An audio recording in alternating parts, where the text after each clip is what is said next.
It's a couple of minutes after 12 and people can join in as they come. So welcome everybody to our virtual event, Exploring Food Waste, Challenges and Solutions. Thank you for being here today. My name is Michelle Reining and I'm the Executive Director of Vancouver Food Runners, and we are a Metro Vancouver registered charity and food recovery organization. And we're very excited to be hosting this learning event today. And maybe you were thinking, you know, as you're coming in, you could leave in the chat, you know, who you are and what sector you're from. So, if you're working at a charity or a food business, maybe you're a culinary student, just, say hello, just so we can get a sense of who is in the room today. Maybe you're a volunteer. Just to say hello and what your interest is in coming to here today. Oh, hi, Erin from the city of Vancouver. Hello. Hello, glad to see everybody here. Lovely. Some familiar faces. Thank you. Absolutely. Okay, let's move on to our next slide. Okay. And as always, we like to acknowledge that we operate on the traditional, ancestral, and unceded territories of the Coast Salish peoples, the Musqueam, Squamish, and Tsleil-Waututh nations. At VFR, we recognize the importance of reckoning with our longstanding history that has brought us to reside in this land and to understand our place within that history. And we must recognize that colonialism is a current and ongoing process. And I just wanted to take a moment as well to recognize the amazing organizations that we work in partnership with throughout the week. Kalalaloom, Pacific Association of First Nations Women, Aboriginal Front Door Society, Aboriginal Mother Center Society, and the Vancouver Aboriginal Friendship Center Society. These organizations offer comprehensive programming for the Indigenous communities in the city and beyond. And if you have a chance to, to connect with them on their websites and learn more about them, we encourage you to do so. Thank you. Okay, so we're going to surface some key themes today throughout the event. So we only have 1 hour, so we have to be a little bit strategic about, the topics that we tackle. But one of the biggest things we're going to talk about is just the magnitude of this challenge and why we need to address it. We're going to zero in on some of the challenges and barriers within the food industry. And we're going to talk about solutions and strategies to prevent food waste. And all six of our speakers will touch upon these different themes in different ways throughout their presentations. Thanks, Courtney. Okay. And so for some of us that are not, as familiar with sort of the backbone and the basis of sort of food insecurity and food waste, Second Harvest has got some great resources, and they have done quite a bit of work in this area. And just the sheer magnitude of the problem. Right now in Canada, over 58% of all the food is wasted and lost in our country annually, which is up to 35 million tons. And of this food waste, 32% of it is edible and could be redirected to support communities as well. And I actually want to take a moment to recognize that Erin Nichols has taught me from the city. She just said hello, but it's this idea of reframing as well, like food waste. It's really not just food waste, it's food conservation. So we need to sort of wrap our head around this and think about this sort of stigma that we have with food waste. This is food that is healthy and viable, and most importantly, edible. And what can we do with it, and how can we use it creatively? Okay, thank you, Courtney. Next slide. Okay, and just another slide to give you sort of the sheer magnitude of the problem. Right now, a lot of food waste is happening across the food supply chain, from production and processing. You could see 24% is happening at the production level, 34% is happening in processing, and then even at the household level, 14%, hotels, restaurants, and institutions, up to 9%. So this is a huge problem across the food supply chain, and there is a value to this that we are losing. Every year, almost $50 billion of potentially rescuable and lost food is being wasted.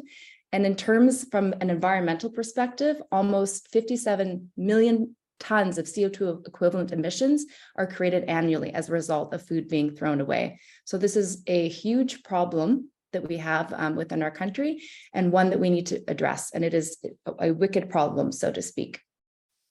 Okay, next slide. And today we have a number of speakers joining us that are going to be talking about some of the solutions to these problems And a theme that comes up as well is the idea that we need to work together. So at Vancouver Food Runners, we actually intersect and work with a lot of the speakers that are going to be sharing their information today. And we're very excited that they can join us, and they'll each be introducing themselves as we go through the presentations. Thank you. Okay, and then in the second half of the session, we're going to move on. Metro Vancouver Solid Waste Management is doing a feedback survey right now, and they're interested in collecting public information around this. So Brooke Atkinson from Metro Vancouver Solid Waste is going to be leading us through the survey. And then after that, we're going to have 20 minutes devoted to a Q&A session. So we're hoping that you can save your questions until the end, and then we can put them into the chat box, or you can communicate directly as well. So without further ado, we'd like to lead into the presentations now. Okay, so our first speaker is Lily Raphael from the Circular Food Innovation Lab at the City of Vancouver. Lily, welcome. Thanks so much, Michelle, and thanks everybody. I'm really excited to be here and to meet all of you. So I work with the Solutions Lab at the City of Vancouver, and we're a social innovation unit within the city working on eco-social complex challenges, and working kind of at the intersections of the role of local government and community partners and different stakeholders to come together to work in different ways and see if we can understand the systems that we work in more deeply in order to find different ways to intervene on the current system and find different ways, transformative outcomes. Led by the City of Vancouver. My colleague Erin Nichols is also on the call from Solid Waste Strategic Services, the Vancouver Economic Commission, Emily Carr University. Okay, so hi everybody again. So I'm not sure exactly where I dropped off, but I can start at this slide. So we were the Circular Food Innovation Lab was a project co-led by the City of Vancouver. My colleague Erin Nichols, who's been mentioned before, is here as well from Solid Waste Strategic Services, the Vancouver Economic Commission, and Emily Carr University of Art and Design, and 18 Vancouver-based businesses and organizations working in the food system. So we all came together to understand the system more deeply and experiment with potential solutions to this very big challenge of decreasing wasted food and increasing circularity in Vancouver's food system and working towards food conservation. So next slide, please. And so these are some of the business participants that were in the lab. So they represent bakeries, food recovery organizations, large-scale grocery stores, restaurants, a brewery, and distributors. And there's a few of them that are here today that we'll be presenting, so I'll definitely let them talk more about their work, but just wanted to mention a few of these business participants. And then next slide, please. So Michelle had asked me to zero in on the work that we did around identifying kind of stuck patterns in the system, in our food system. So a key idea with, previous slide for a second, please. Thanks. So a key idea with working with systems thinking is that it helps us to see different relationships between the challenges that we're working on, and also kind of within the broader context. And an idea is that if we want kind of durable, effective systems change, we need to understand the patterns that are currently at play that are keeping us stuck, and see what can be shifted about those patterns in order to find potential solutions and interventions. So I'm going to go through a series of the patterns that we noticed when we were in the lab, and feel free, as we go through, just notice for yourself if any of them feel true or relevant to your context. So I'll go through. Next slide. So across the system, actors place responsibility and fault of wasted food on one another rather than taking responsibility for what they can do. This is something that I think comes up in a lot of different complex challenges. The climate crisis is another good example where there's a lot of finger pointing about whose responsibility it is. And what we were hoping to do is see what is it that we can actually each do, because we each have a role that we can play in addressing this complex challenge. Next slide. Shrink or loss of inventory is accepted as a part of doing business. It's kind of just considered business as usual to have some sort of loss. Next slide. Consumers expect perfection and overabundance of choice when it comes to food, and businesses comply. Next slide.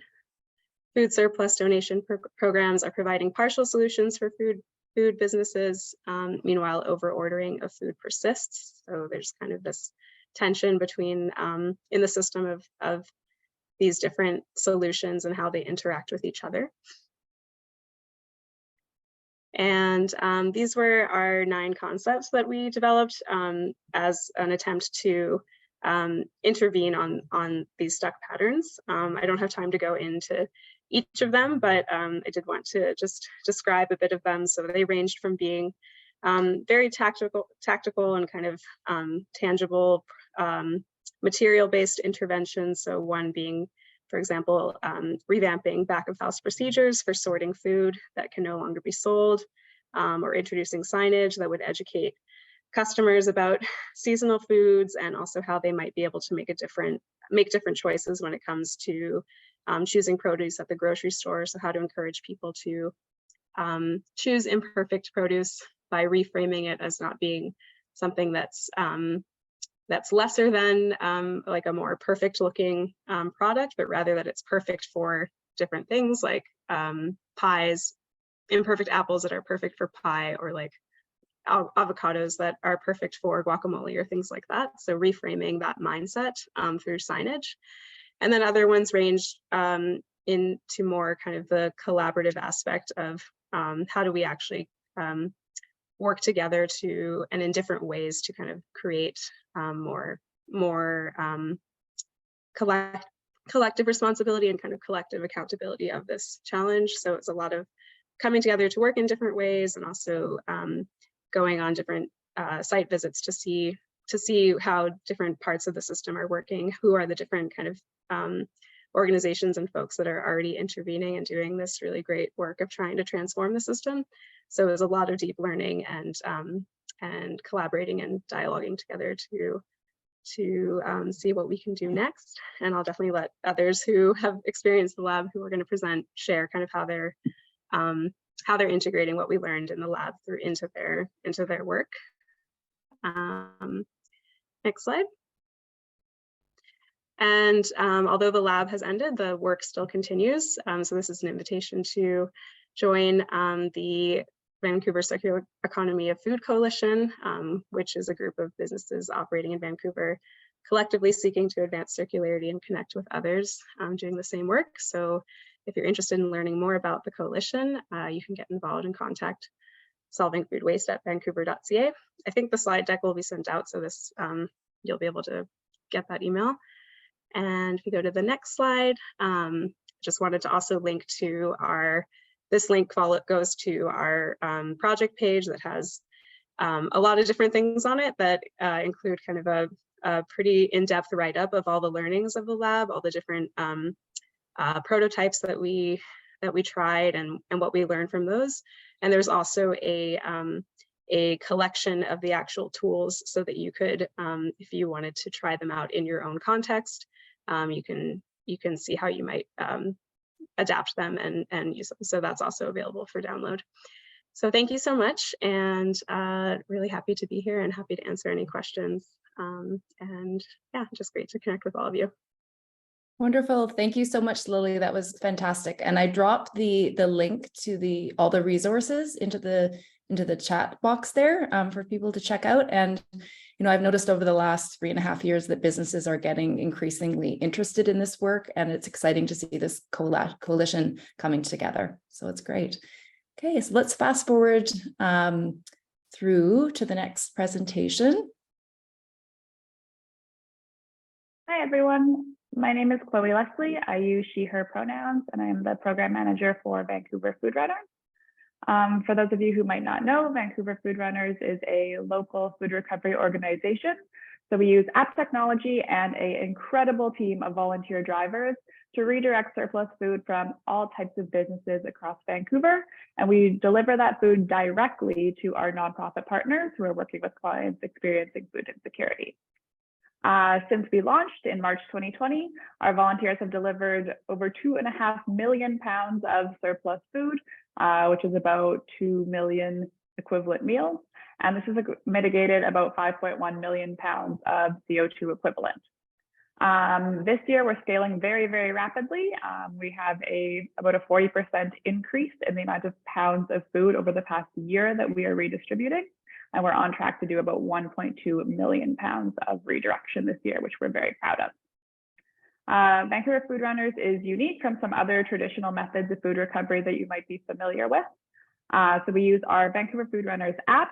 Essentially, when we have food available, we are able to get that onto the app within a matter of minutes. And then we can have one of our thousands of volunteers collect that food rescue and deliver it immediately to our nonprofit partner. You can kind of think of it like Uber Eats, but for food recovery and with volunteer drivers. Our model is cost effective and scalable. So as I mentioned, all of our food goes directly from donor to recipient. That means we don't rely on any warehouses. We don't have any salaried drivers. We don't have any trucks. $1 donated to VFR. For our community and our city. So I'll be sharing about the work of the Circular Food Innovation Lab. And in this lab, we used different social innovation and systems thinking and design processes to try to understand more deeply the complex challenge of decreasing wasted food and increasing circularity in Vancouver. So we were a project. Translates to about $8.50 towards our food programming. So that's about 2.5 meals. Additionally, what's kind of unique about Vancouver Food Runners is that because we rely on our volunteer drivers, we're able to partner with smaller food businesses. So we're able to pick up food from Starbucks, from cafes, bakeries, hotels, restaurants, catering companies. You don't need to have a huge, huge donation for us to be able to go and pick up that food.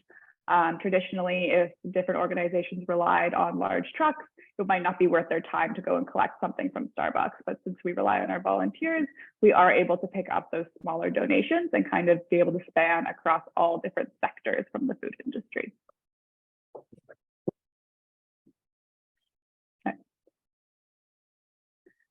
Additionally, we have our nonprofit partners are all throughout the entire city. We're also extremely excited because we have recently started distributing food on the North Shore, as well as a little bit in Burnaby and Richmond. So we're hoping to continue expanding as we grow, continue to expand as we grow as well. 95% of our food is fresh, so we really focus on fresh, perishable food. We're able to generally pick up food from our donors the same day. So if they reach out and let us know that they have some surplus available, we're able to get there later that afternoon or the following morning. Therefore, we can really focus on fresh, perishable items. And over 40% of our food donations are are produce. Additionally, all of our food donations are tracked in our Vancouver Food Runners app. So we have a lot of access to metrics, and we're able to tell all of our food donors exactly how many pounds of food they donated, the type of food, the equivalent meals, and where their food went. This data can also be really useful for our food donor businesses because we're able to let them know exactly how much food is going to waste at their business, and if they can tackle that maybe internally and come up with some other innovative solutions to make sure they're not producing so much surplus.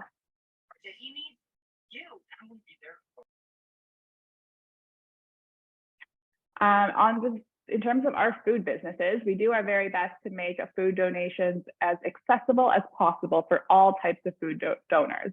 So no matter what type of business you have, we really try our best to meet each business where they're at and make sure we can do we work really hard to meet with each individual business, managers, supervisors, and see what we can do to make food donation accessible and easy for you and your team. All of our services are completely free. We're pretty simple and reliable. Over 99% of our donations are collected. We very, very rarely have to cancel, and that is all due to our incredible team of volunteer drivers. We also have a focus on food safety, so we can see in our app exactly where your food is and make sure that it's not in transit for too long. We do our very best to match up food donations as close as possible, so we don't want your food in the car for longer than it would be when you go and pick up stuff from the grocery store and bring it back to your home. So we do our best to keep all of our food donations within 7 kilometers of the donor. As I mentioned, we can generally do same-day pickup, which allows us to focus on fresh food. We have about a 2-box minimum for collection. In 2022, our average food rescue was 179 pounds. A lot of them are much, much more than that, which is awesome, but also we can focus on smaller ones as well. So that kind of allows us to balance things out. We're also able to provide, as I mentioned, data to all of our food donor businesses for free. So we can do this generally on in a quarterly term or yearly, whatever works best for your business. And then you're able to share that with stakeholders, clients, and just really celebrate all of the impact you've had on your community as a business. And yeah, as I mentioned before, we are able to open up food recovery to all different types of organizations.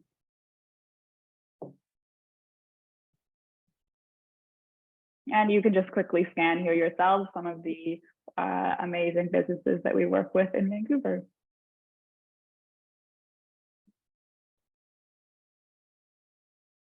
We can go to the next one. Thank you. Program impact. So in 2022, our nonprofit feedback from our nonprofit feedback partner feedback survey, we got some really amazing data and some qualitative and quantitative feedback. Some highlights were that our partners were able to provide more food for their clients, or were able to even expand their food programming. So they were able to add in breakfast programs. They were able to add in lunch, snack, etc. They were able to develop full new programs because of our food donations, which is really exciting for us. Additionally, they said they had a higher quality of food and greater variety of food for all of their clients as well. They were able to offset the cost for themselves. So as a nonprofit organization, they were able to allocate their funds to kind of those deeper complex issues for their clients. So they didn't have to use some of their funding to provide snacks and meals, which is exciting. And that also was able to offset costs for their clients. Nonprofit staff can therefore spend more time with their clients to work on their core programming rather than having to prepare, go out and purchase sourced food. So also something that we're really proud of as well. And that is the summary. The last thing that I wanted to mention is that you probably have heard of some other food recovery organizations in Vancouver that are potentially doing similar work. Food recovery and food waste is a huge, complex problem.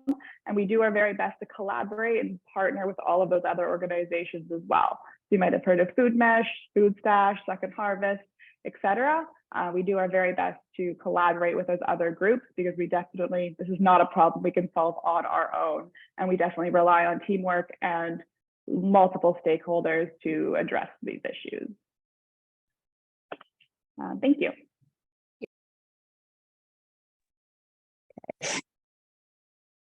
Okay, Nicholas is from the JW Marriott Park, and I'm going to let Nicholas say his last name because I'm afraid I'm not going to say it correctly. Thank you, Nicholas, for being here. Thank you for having me. So yeah, Checkerlon is the pronunciation. So thank you for having me. So yeah, I'm going to speak on just the nature of our property. So we can just move to the next. So this is Marriott's goal globally is to have 50% reduction of food waste within the next 2 years. So it's a big push, it's a big target, a lot of work to do. And this is, again, around the globe. So there's a lot of work being done. We just finished a bit of a drive over the last few months in terms of sustainability targets, kind of a competition in some respects. So we have all the properties around the world kind of submit the work that they're doing, the ideas that they're generating. So it's kind of a collaboration, and we can learn from, properties in China or people in South America, and they can learn from us just the different challenges that they're facing and hopefully we can learn and apply some of those things to our property. So it's a pretty exciting time. And for us individually, the main things that we're targeting is the 3 items you see there in terms of donation, measurement, and education, that we think really we have success in one of those areas. It kind of lends to having success in all those areas. So if we can go to the next slide for donation. So I would like to say that we've been doing this all along, but the reality is prior to pandemic, we were a new property. Our focus was on, just training our team, getting up to standards, creating an identity and a culture.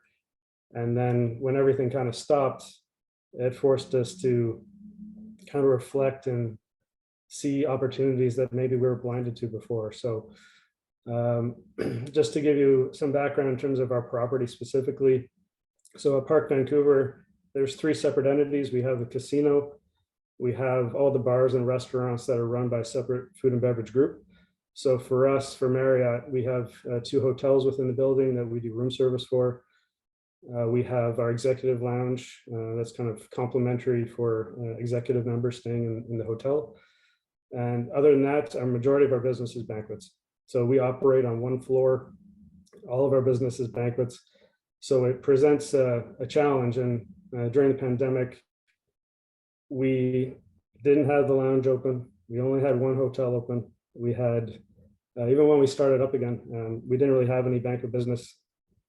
And we don't have, as I said, we don't have a restaurant. So it was a bit of a challenge. The thing that we only had during that time was Vancouver was fortunate to be the NHL center for that kind of bubble season. And we were fortunate to be the hotel to host all those Canadian teams.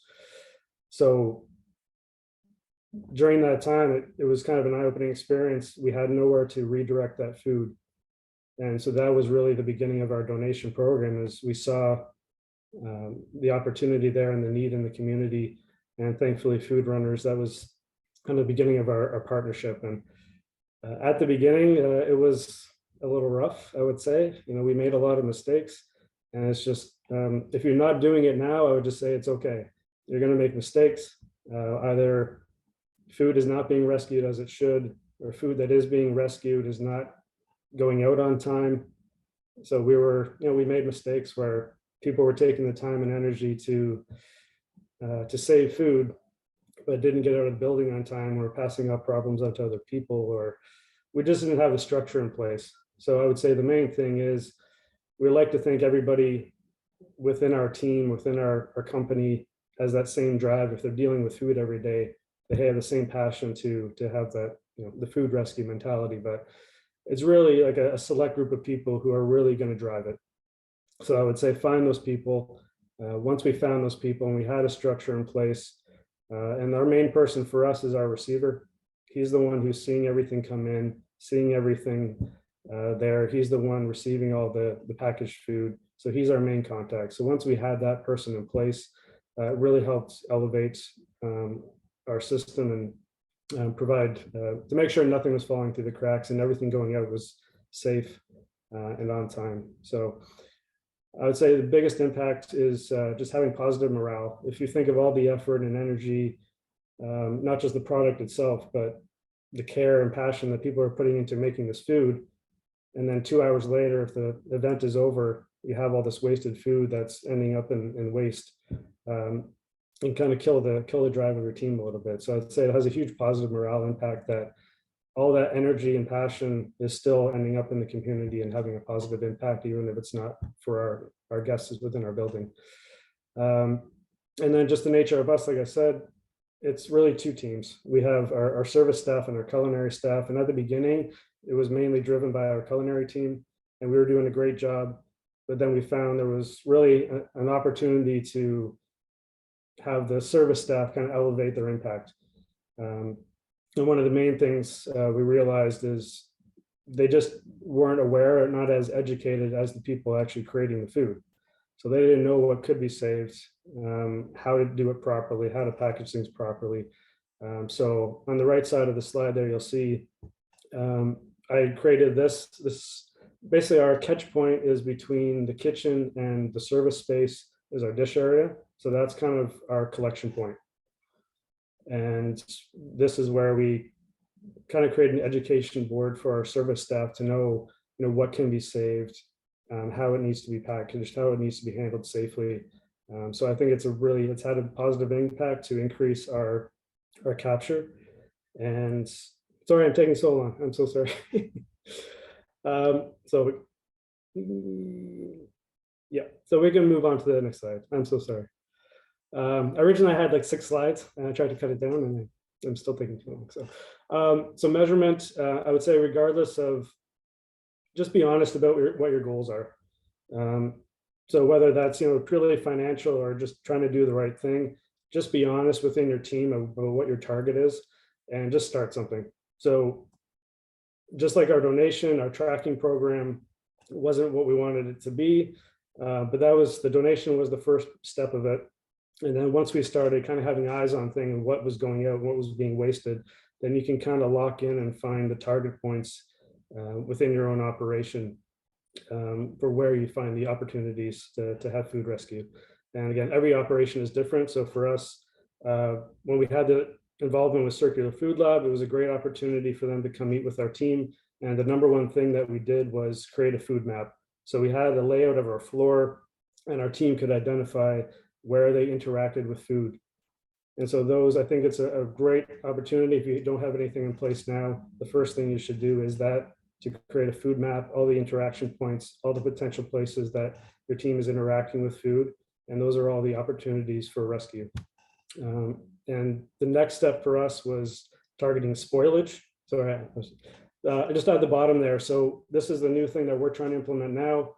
This is our new area that we've identified as an opportunity, is spoilage.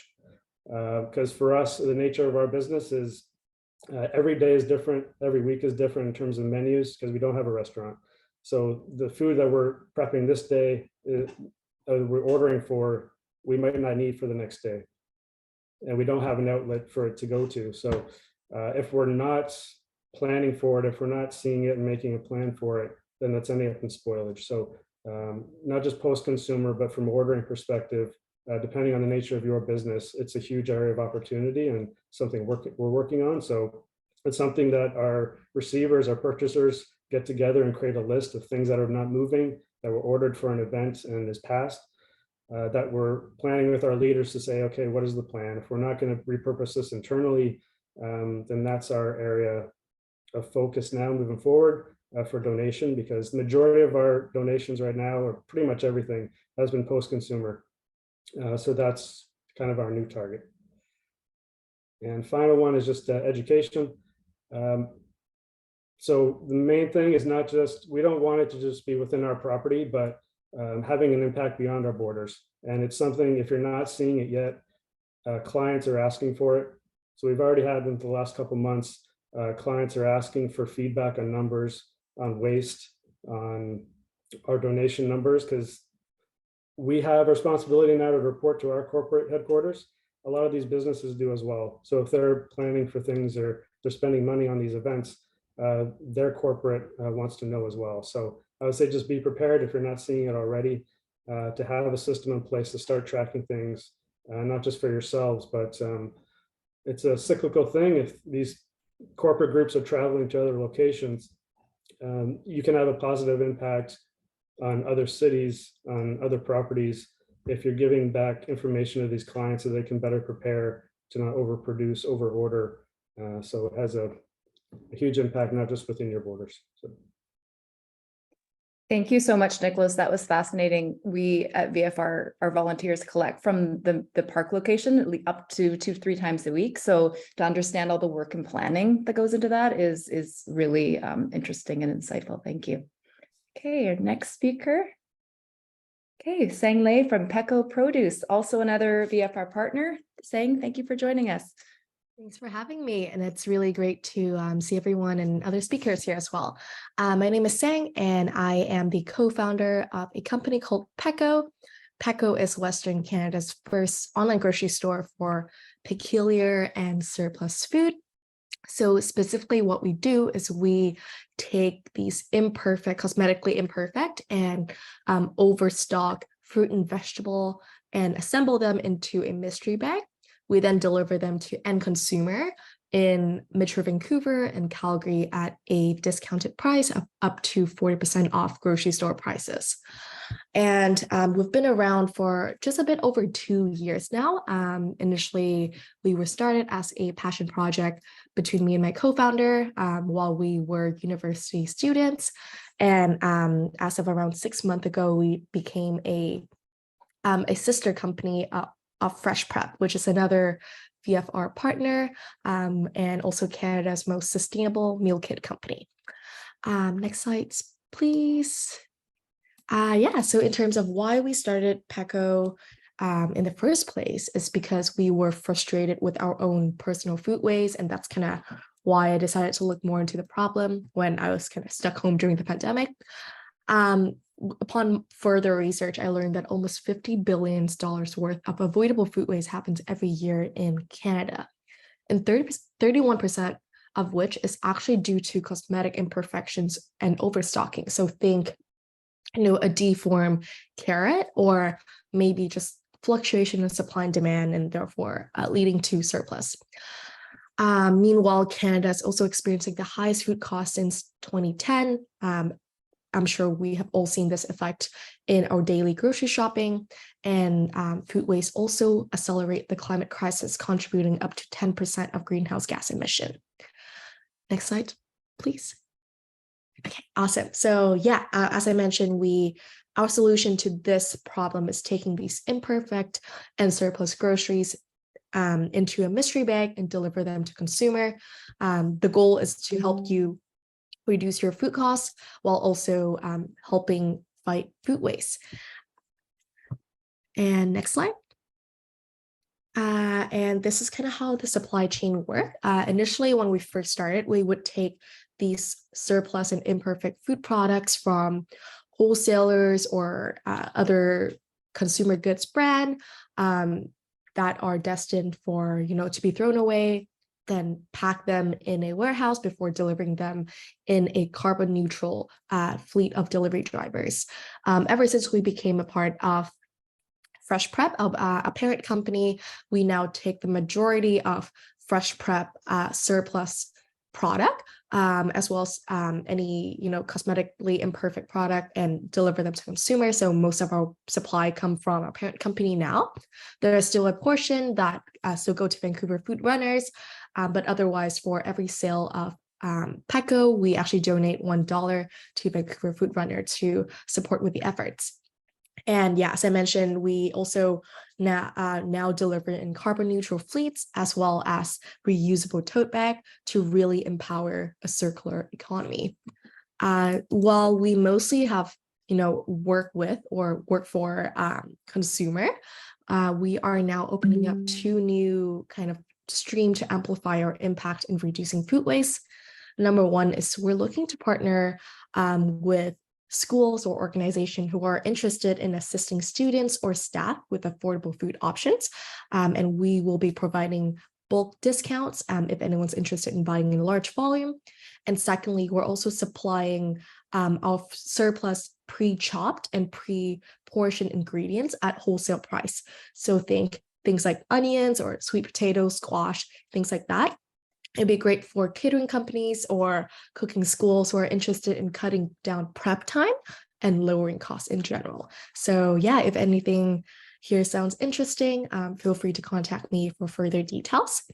In a bit of over 2 years of operating, we are very proud to have rescued over 200,000 pounds of food from going to the landfill and saving close to $1 million in grocery bills for our customers. So I'm very excited to be here and to introduce Pecco to you all and potentially help you reduce food waste and also cut down on grocery bills.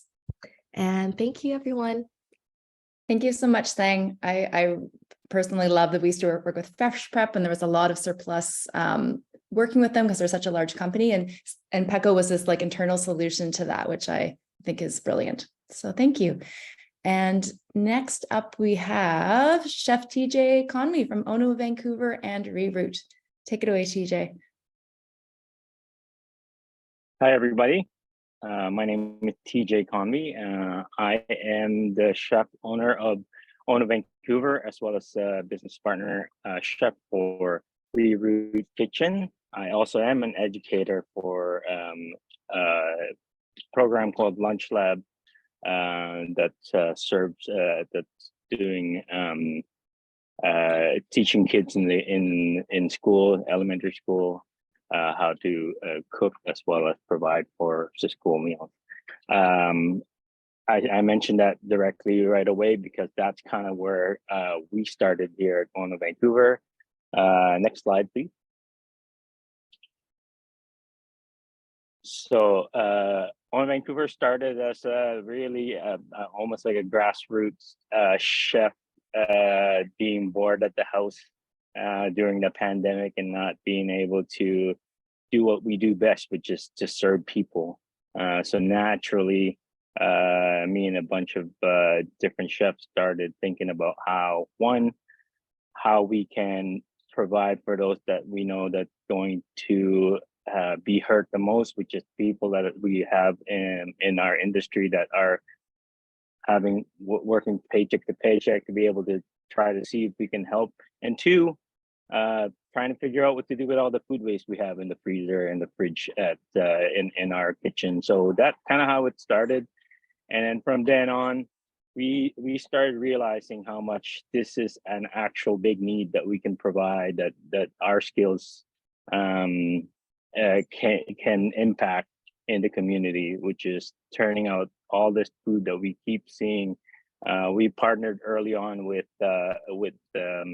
Yen Brothers Food Service, who has started giving us a lot of their bulk food that we know that, especially during that time when everything that was in Vancouver, all the soup kitchens has been closed. We know that this is something that we can do and impact right away, and therefore helped us with that service mentality that we really kind of craved during that time in COVID. So from then on, with partnership earlier on through the school COVID task force, actually with Vancouver Food Runners during the early days, and as well as the city of Vancouver and a bunch of other people trying to figure out how to give food to people in the community, specifically the kids that are relying on the school meal program.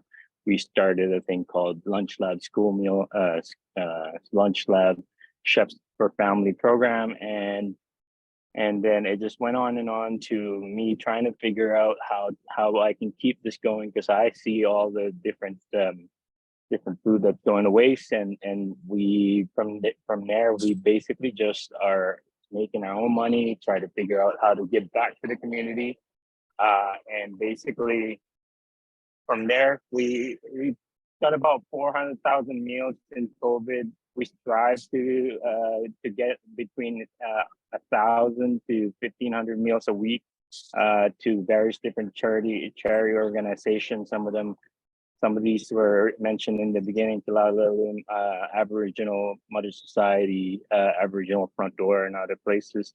And what we're not good at as chefs is keeping track of everything that we've given away. So even all these numbers are actually outdated already, but like about 10 tons of food diverted from the landfill. And then maybe just to kind of see the next slide, please. So just to kind of see the amount of food that we actually give back to the community. How it works is that Vancouver Food Runners will give us food that are bulk food, is what we kind of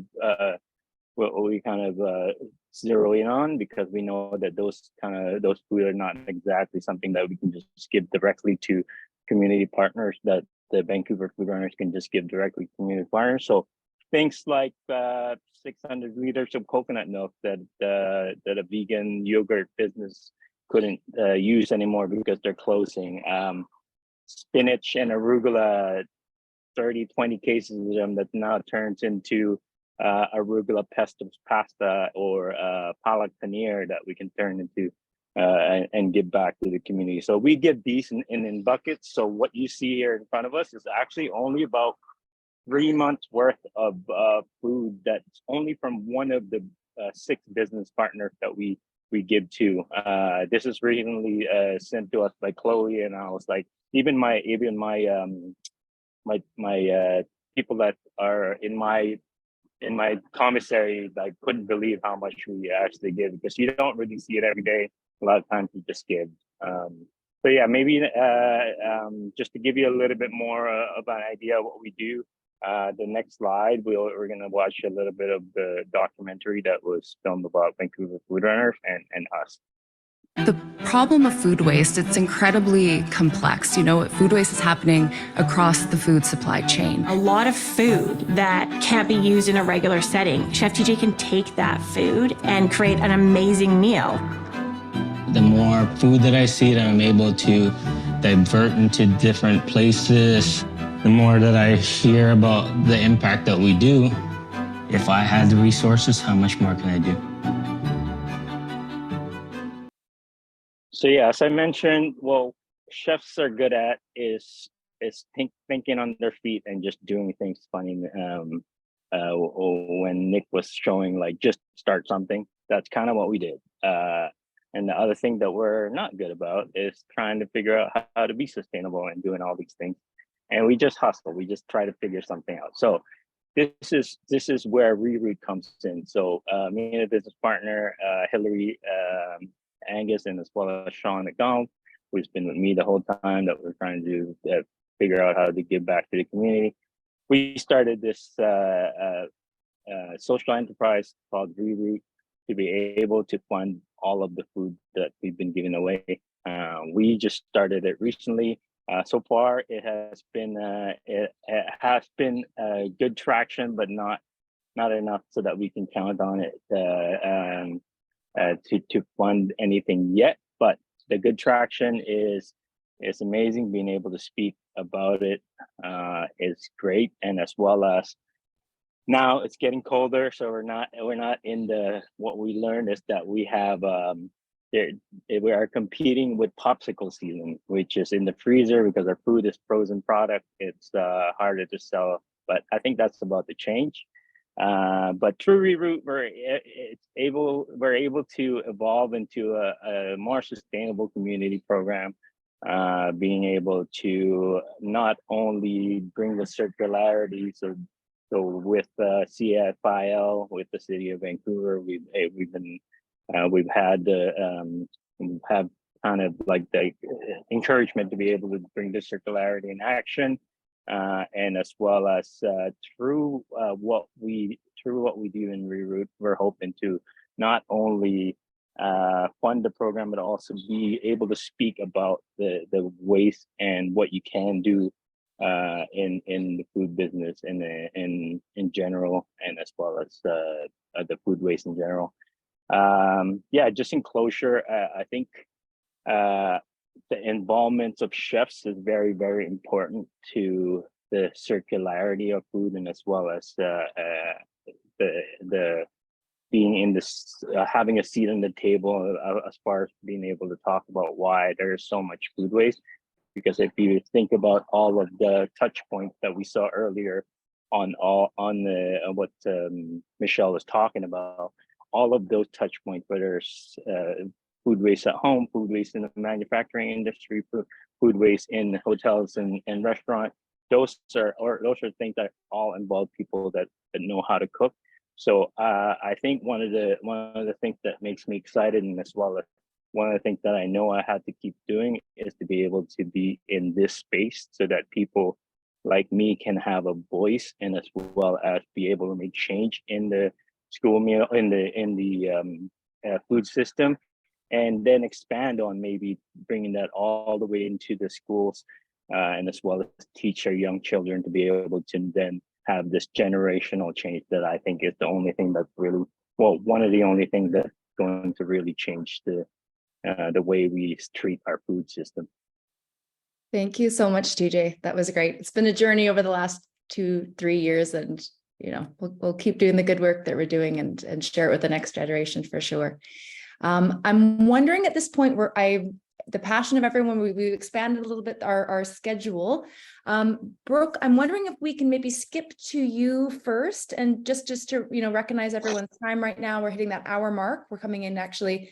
So maybe we could do quickly do your survey, and then Ben, are you okay to stay a little bit longer? And we'll go back to you. Is that okay? Sure.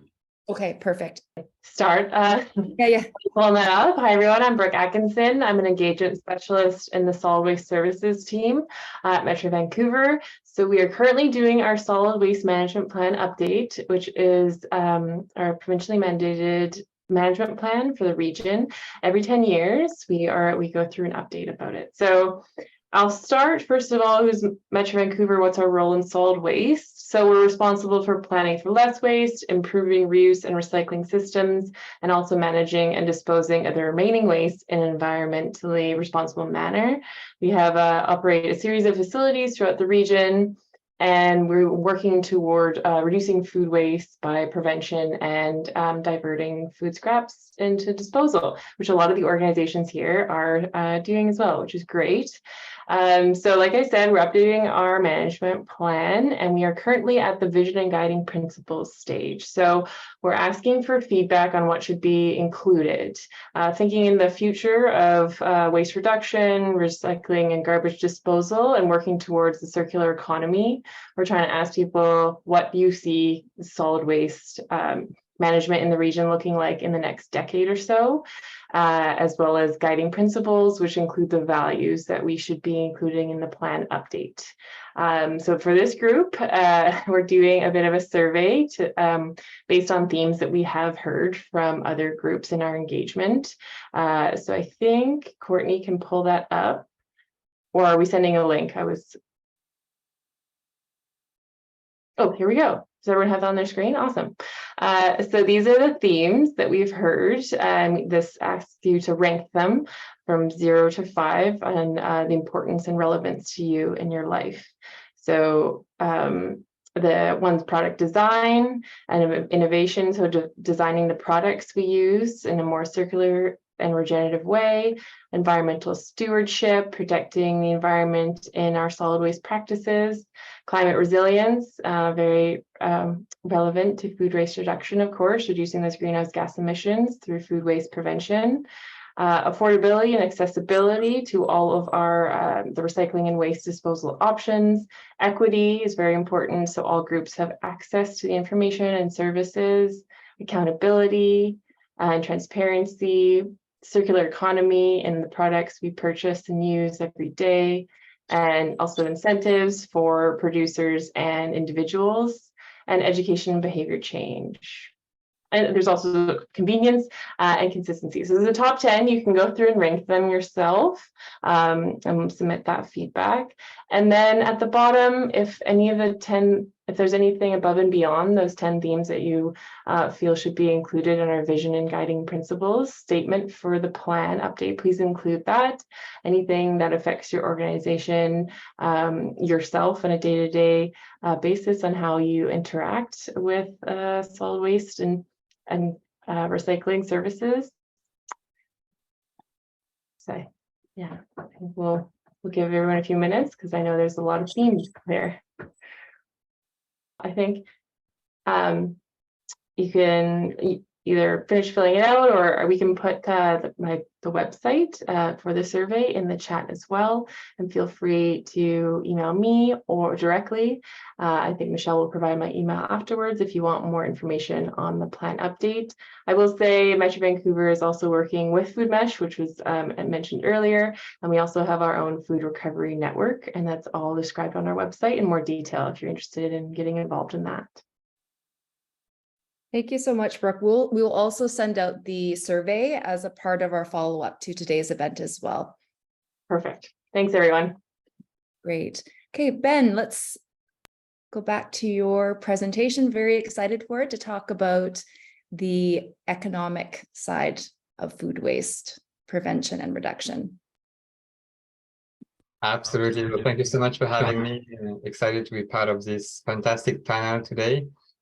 So I'm the founder and CEO at bellatable.ca, and so we help hotels and restaurants control food costs to improve the bottom line and to achieve a triple bottom line. So next slide, please. Today, I'm just going to share with you quickly why food waste prevention is an issue on the economic side, and also share with you a few tips on how to better control your food cost if you run a food and beverage operation. So yeah, just next slide. I'm just connecting from the unceded territory of the Musqueam, Squamish, and Tsleil-Waututh nations. And next slide. So yeah, I'm just want to share with you why food waste prevention is an issue, and because Vancouver Food Runners is really ahead in terms of, and is doing an incredible job in terms of matching where food surplus is existing to actual people in need. But there is so much more food waste happening in a food and beverage operation that cannot necessarily be donated. And so it's really about understanding why, like what can be done of that.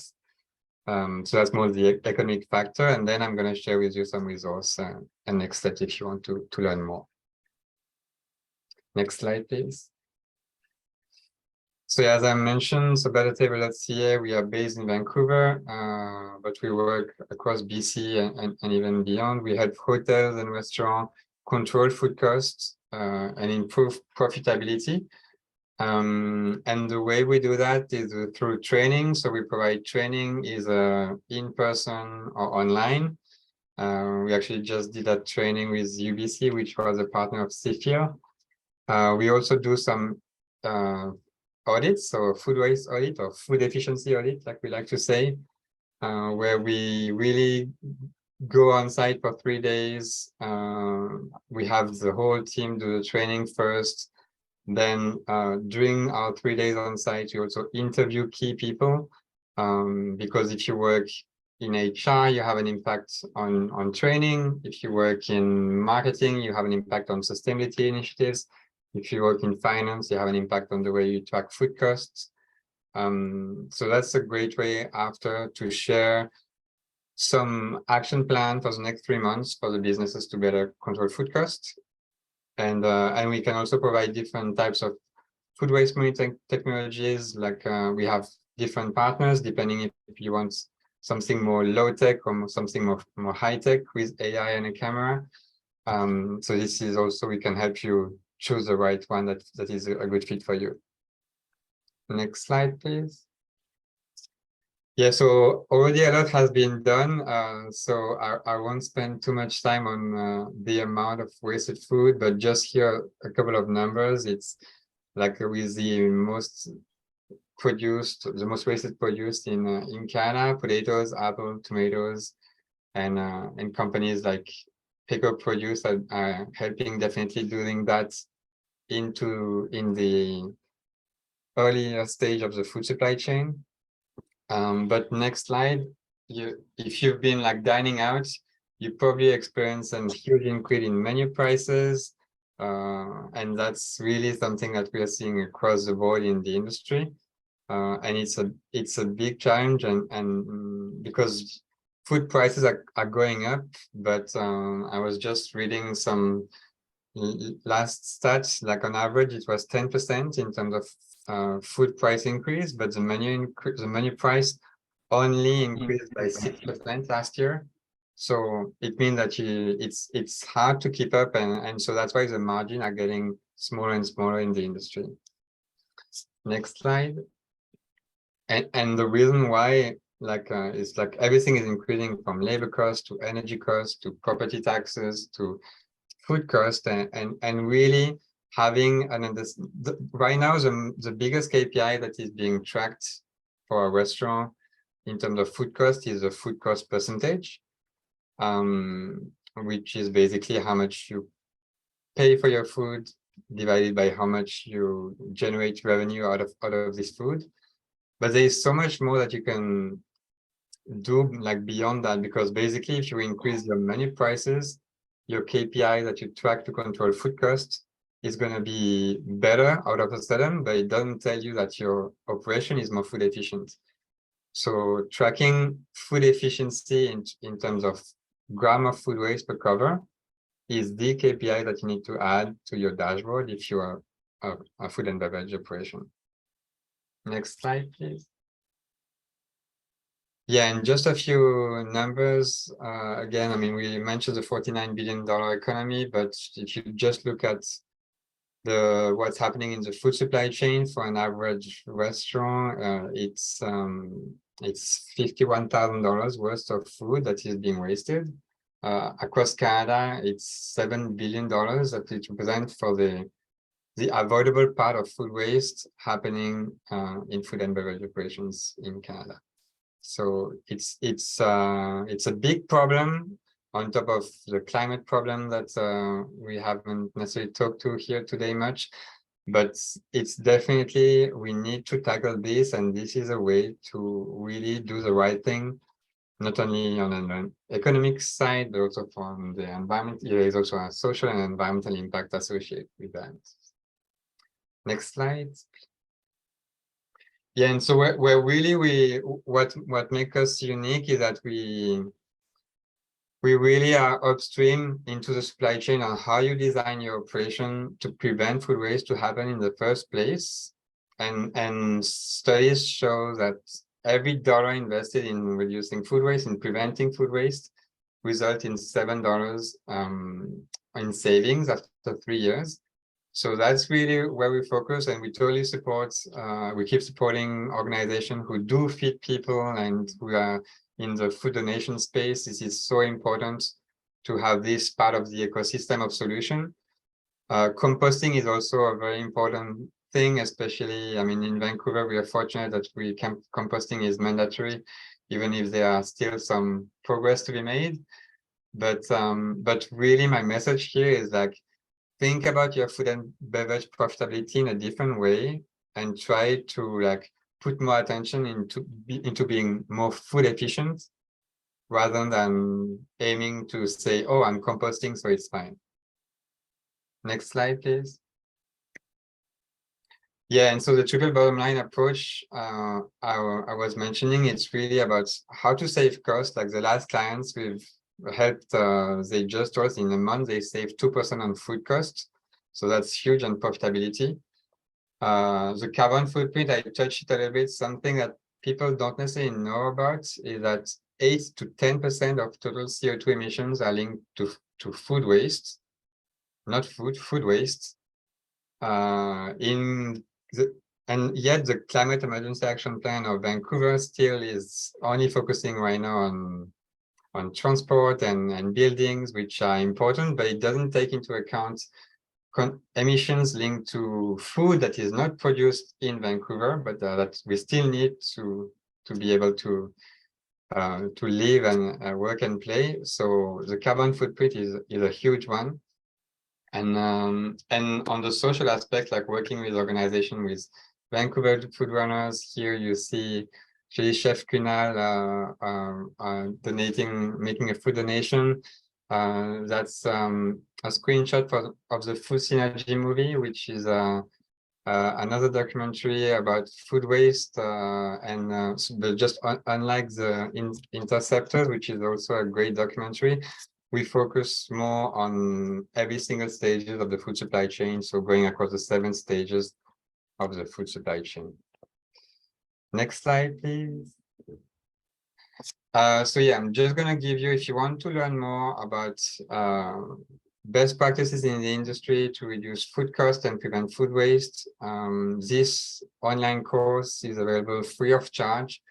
So on bettertable.ca/academy, you have different modules. If you're just interested in reducing plate waste or just interested in reducing kitchen waste, you can have access for that. It lasts an hour to complete. And the second, next slide, please. Yeah, the second opportunity I wanted to share is a grant opportunity. So to do our food waste audit or food efficiency audits. Usually the way it works, before we come in, like our clients share their expectation, we have the whole team trained before we come in. And then we do the measurement for 3 days. We interview the key leaders. And then you end up with recommendations to control food costs for the next 3 months. So yeah, if you want to learn more, if you want to get access to this funding, it's $1,500 for 10 food and beverage operations to cover around 40% of the cost. And so that's basically a great way to boost profits and to leverage from this Vancity grants. Great. Thank you so much, Ben. Really appreciate it. So we've gone